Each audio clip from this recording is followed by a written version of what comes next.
পঞ্চগড়, রাজশাহী, যশোর ও চুয়াডাঙ্গা জেলার উপর দিয়ে বয়ে যাওয়া মৃদু শৈত্যপ্রবাহ অব্যাহত থাকতে পারে বলে জানিয়েছে আবহাওয়া অধিদপ্তর। একই সঙ্গে সারা দেশে অস্থায়ীভাবে আংশিক মেঘলা আকাশসহ আবহাওয়া শুষ্ক থাকতে পারে। তবে মধ্যরাত থেকে সকাল পর্যন্ত দেশের কোথাও কোথাও মাঝারি থেকে ঘন কুয়াশা পড়তে পারে। শনিবার রাতে বাংলাদেশ আবহাওয়া অধিদপ্তর থেকে প্রকাশিত 72 ঘন্টার পূর্বাভাসে এ তথ্য জানানো হয়েছে।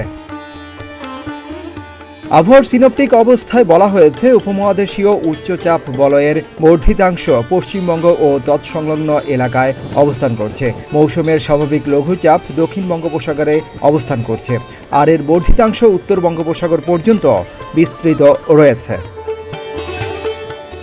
এই অবস্থায় আগামী 72 ঘন্টা অস্থায়ীভাবে আংশিক মেঘলা আকাশসহ সারা দেশের আবহাওয়া শুষ্ক থাকতে পারে।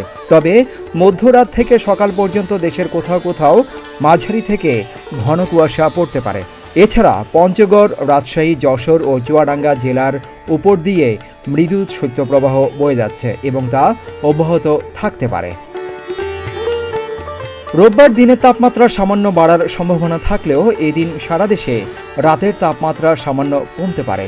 সোমবার সারা দেশে রাত এবং দিনের তাপমাত্রা সামান্য বাড়তে পারে বলেও আবহাওয়ার পূর্বাভাসে জানানো হয়েছে। সিদ্দিকুর রহমান রুমন, প্রতিদিনের বাংলাদেশ।